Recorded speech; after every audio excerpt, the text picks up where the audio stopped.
आप देख रहे हैं न्यूज़ सैर इंडिया और मैं हूं अरफाज अहमद डैंग। कल पहली तारीख थी और कल ईद का त्यौहार था।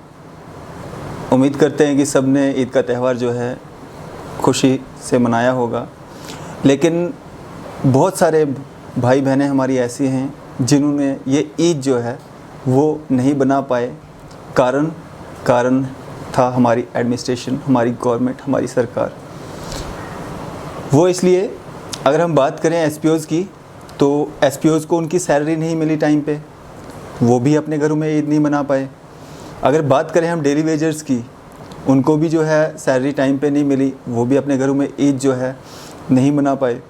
बात करें हम बाकी जो डिपार्टमेंट्स में लोग काम करते हैं, होम गार्ड्स हैं या वीडीसी में जो काम करते हैं, उनकी बात करें, उनको भी सैलरियाँ काफ़ी समय से जो है वो मिली नहीं। लेकिन इन त्यौहारों के मौके पे जहाँ वो एक तरफ सरकार में जो है एक योगदान देते हैं, वहीं सरकार के द्वारा उनके साथ कहीं ना कहीं जो है सौतेला व्यवहार किया जाता है। कल ईद थी, आने वाले कल को जो है रक्षाबंधन है। किस तरह से ये लोग जो हैं अपने त्यौहार अपने अपने घरों में खुशियों से मनाएंगे अगर इसी तरह से सरकारें, हर आने वाली सरकार जो है इसी तरह से सौतेला व्यवहार जो है इन लोगों के साथ करती रहेगी। इसी सब पे बात करने के लिए हमारे साथ मौजूद हैं एडवोकेट मिस्टर संजीव सरीन जी, जो कि एडवोकेट होने के साथ साथ में आम आदमी पार्टी के जम्मू कश्मीर के नेता भी हैं, सीनियर लीडर हैं। इनसे हम बात करते हैं। सर, स्वागत है आपका न्यूज़ सैर इंडिया में। शुक्रिया। पहले तो मैं आपको देरी से ही चाहे ईद की मुबारकबाद देता हूं। Thank you. और साथ में आपको करेक्ट भी करता हूं, मैं एक छोटा सा वॉलंटियर हूं आम आदमी पार्टी का, क्योंकि आम आदमी पार्टी का जन्म ही सेवा के लिए हुआ है। मैं कोई बहुत बड़ा लीडर नहीं हूं, एक छोटा सा कार्यकर्ता ही हूं। सर, बात करेंगे हम जिस तरह से डेली वेजर्स की, होम गार्ड्स की, एसपीओज़ की, वीसीडी जो जिसमें विलेज डिफेंस कमेटी बनाई गई थी, मिलिटेंसी के ख़िलाफ़ बहुत अहम रोल रहा है इन लोगों का। कहीं ना कहीं हर तबका, हर जितने भी डेली वेजर्स हैं, एसपीओज़ हैं, कहीं ना कहीं जो उनके साथ सौतेला व्यवहार किया जा रहा है सरकारों की तरफ से। आपने कुछ समय पहले एक इंटरव्यू किया था, मेरा ही किया था, उसमें इतना अच्छा रिस्पांस सारे एसपीओज़ और डेली वेजर्स का आया। और डैंग साहब, आपको मुबारकबाद देता हूँ ऐसे ज्वलंत मुद्दों को उठाने के लिए। उसके साथ साथ बहुत ऐसी रिक्वेस्ट होम गार्ड्स की तरफ से भी आई, विलेज डिफेंस कमेटीज़ की तरफ से भी आई कि डेली वेजर्स और एसपीओज़ के मुद्दे के साथ साथ उनका मुद्दा भी उठाया जाए। कबीरदास का एक दोहा है, इस वक्त बहुत वाजिया लगता है। कबीरा जब पैदा हुआ जग हंसा तुम रोए, ऐसी करनी कर चलो तुम हंसो जग रोए। वही हाल है कि एडमिनिस्ट्रेशन को ये कुर्सी परमानेंट नहीं मिली है, ब्यूरोक्रेट्स को ये कुर्सी परमानेंट नहीं मिली है। इससे पहले भी रियासत जम्मू व कश्मीर में प्रधानमंत्री की भी कुर्सी होती थी, फिर चीफ मिनिस्टर्स की भी हुई, और कई गवर्नर आए और चले गए। बिल्कुल। जिन्होंने अच्छा काम किया आज दिन तक पब्लिक उनको याद करती है, और जिन्होंने नहीं किया वो भूले से भी सिमरन में नहीं आते हैं। ये एडमिनिस्ट्रेशन के पास एक अच्छा मौका था, अभी भी देर नहीं हुई है। ईद और रक्षाबंधन का त्यौहार एक आध दिन के वक्फे के साथ आया है। इसमें हमारे हिंदू भाई बहन और मुस्लिम भाई बहन भी सब, जो कि होम गार्ड्स में भी हैं, एसपीओज़ हैं, डेली वेजर्स हैं, विलेज डिफेंस कमेटीज़ में हैं। हिंदुस्तान चूँकि त्योहारों का शहर, त्योहारों का ही देश है, तो ऐसे त्योहारों खुशी खुशी से मनाने के लिए सरकार अगर चाहती तो इनको वक्त से एक दो दिन पहले भी तनख्वाह दी जा सकती थी। इनके ये त्यौहार बिल्कुल फीके रह गए हैं। इनके परिवार की खुशियाँ सारी फीकी की फीकी रह गई हैं, क्योंकि हमारी एडमिनिस्ट्रेशन इनकी कम से कम तनख्वाह ही रिलीज़ कर देते। बाकी मुद्दों का तो मैं आगे आपसे साथ चर्चा करूंगा, लेकिन इस बात पे गवर्नमेंट को एक बार फिर सोचना चाहिए कि उन्होंने क्या गलती की है। सर अगर हम बात करेंगे जिस तरह से एसपीओज जो हैं अपनी जान पे खेल के जो है हमारे जम्मू कश्मीर की रक्षा करते हैं, हमारे जो भारत देश की रक्षा करते हैं, उन लोगों के साथ भी इस तरह का सौतेला व्यवहार करना, बेल्ट फोर्स में वो जो है कंधे से कंधा मिला के किसी भी काम में पीछे नहीं है, 24 घंटे उनकी ड्यूटीज़ रहती हैं। हम अगर किसी ऑफिसर को बोलते हैं ना 24 घंटे, वो बोलते हैं नहीं, उनकी भी उन्हीं बाकी ऑफिसर्स की तरह ही जो होती है 12 घंटे या 8 घंटे ड्यूटी रहती है, लेकिन वो बंधे हुए होते हैं। वो 24 घंटे का मुलाजिम होता है, जब भी डिपार्टमेंट को उनकी ज़रूरत पड़ेगी वो उसका जो है काम लेंगे उससे। तो जिस तरह से बाकी लोग काम करते हैं उसी तरह से वो भी काम कर रहा है और उसी 6,000 पे कर रहा है। अगर वो 6,000 या 8-9,000 भी उसको टाइम पे ना मिले, वक्त पे ना मिले, उस पैसे का क्या फ़ायदा है? अगर उसका त्यौहार निकल गया, उसके बच्चों की खुशी निकल गई, उसके बाद अगर उसको पैसा मिलता भी है तो उसका क्या फ़ायदा है सर? 2 क्वेश्चन हैं आपके।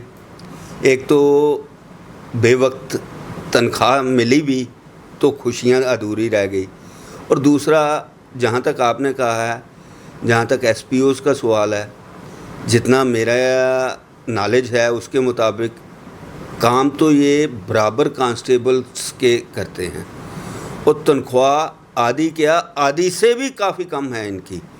और सेक्रीफाइसेस जहाँ तक देखे जाएं जम्मू कश्मीर की हिस्ट्री निकाल के, तो एसपीओज़ के सेक्रीफाइसेस कम नहीं हैं।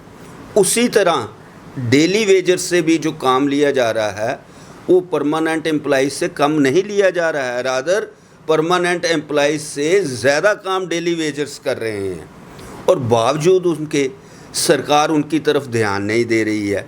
यही फ़र्क है रियासत यूटी जम्मू कश्मीर में कामकाज का और दिल्ली की कामकाज की, आम आदमी पार्टी की सरकार का।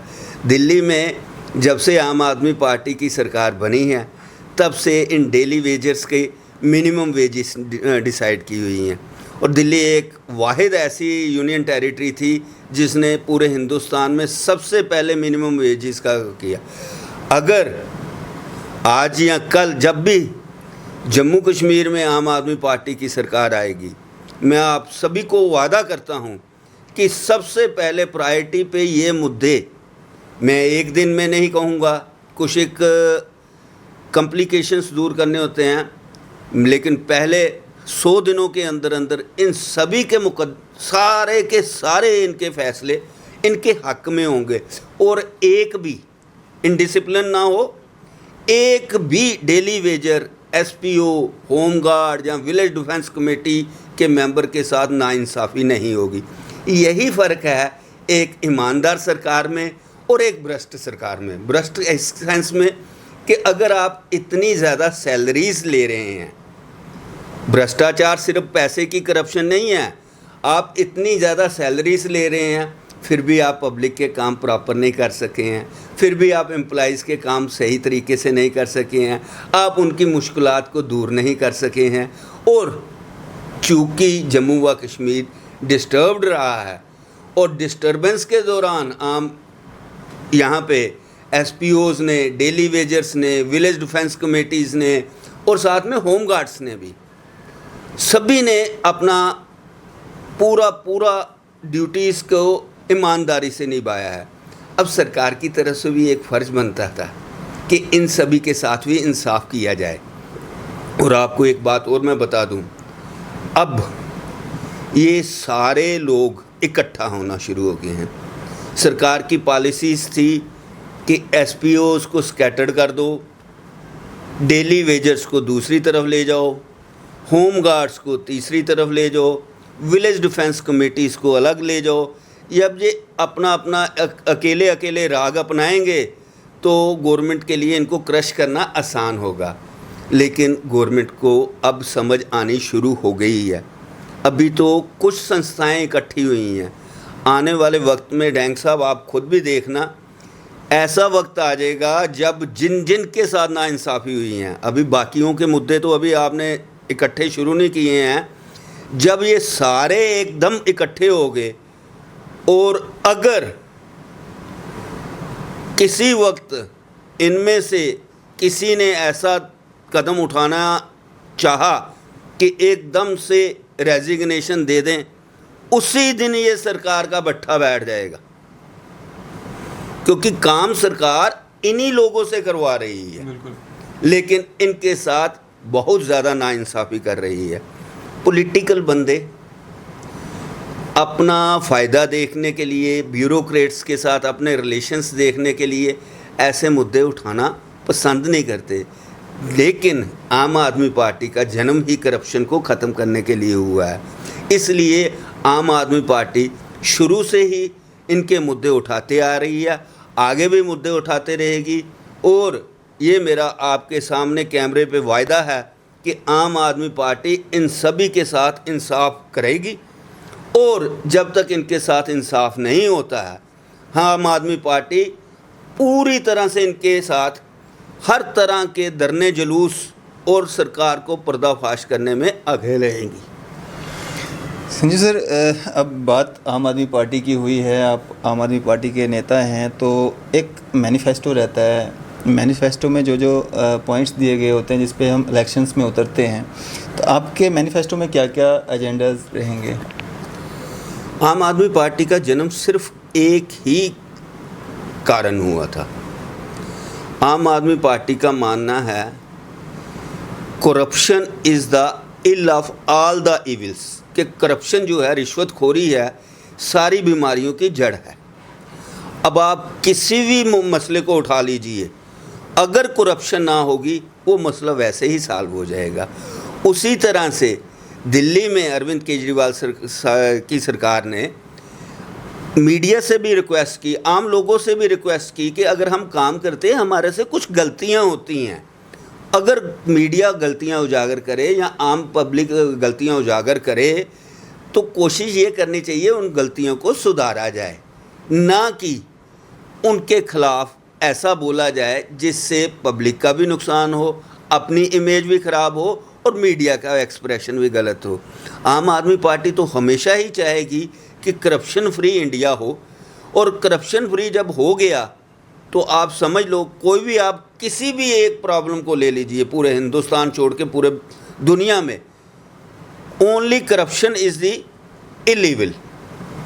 करप्शन ही जब ख़त्म हो जाएगी, टॉप ब्यूरोक्रेसी से लेके, टॉप लीडरशिप से लेके, टॉप पॉलिटिशियन से लेके, जब ऊपर नहीं करप्शन होगी तो नीचे भी करप्शन नहीं होगी, नीचे करप्शन नहीं होगी तो सभी को इंसाफ मिलेगा। संजय सर, करप्शन जम्मू कश्मीर में जिस तरह से दावे किए गए थे कि यूटी में जब तब्दील होगा तो करप्शन को ख़त्म कर दिया जाएगा, क्या लगता है आपको, करप्शन बढ़ा है या कम हुआ है? ये तो मेरे से बेहतर आप भी जानते हैं। सबसे करप्शन किसे कहते हैं आप? जब आप गलत पॉलिसीज़ बना दें।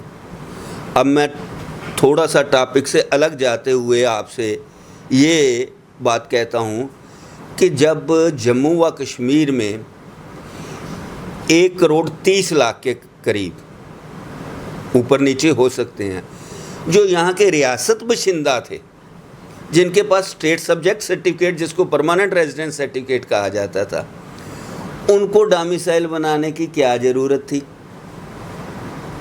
उनको डोमिसाइल के लिए नहीं जाना चाहिए था, लेकिन ये गवर्नमेंट की गलत पॉलिसीज़ की वजह से, अगर आपने बेनिफिट देना था तो बेनिफिट आप दे सकते थे गोरखा समाज को, वेस्ट पाकिस्तान रेफ्यूजीज़ को, वाल्मीकि समाज को, या और भी जो एक लोग यहाँ पे जम्मू कश्मीर में पिछले काफ़ी अरसे से रह रहे थे। लेकिन गवर्नमेंट की एक गलत पॉलिसी से, जिसको अभी भी वो सुधारना चाहें तो सुधार सकते हैं, लेकिन ये सरकार है आगे दौड़ती है, पीछे सोचती नहीं है, और इसी से सारा, इसको करप्शन ही का रूप कहेंगे आप, कि लोगों को डोमिसाइल, इस कोविड-19 की बीमारी में डोमिसाइल के लिए प्रॉब्लम में आना पड़ रहा है। वही प्रॉब्लम एसपीओज़ की है, वो 24-24 घंटे ड्यूटी दे रहे हैं, सड़कों पे दे रहे हैं, इतने गर्मी में दे रहे हैं, इतने एसपीओ शहीद हो रहे हैं। उसी तरह डेली वेजर्स किसी भी डिपार्टमेंट के हैं, इस कोविड-19 बीमारी के दौरान वो अपनी बखूबी ड्यूटीज़ निभा रहे हैं।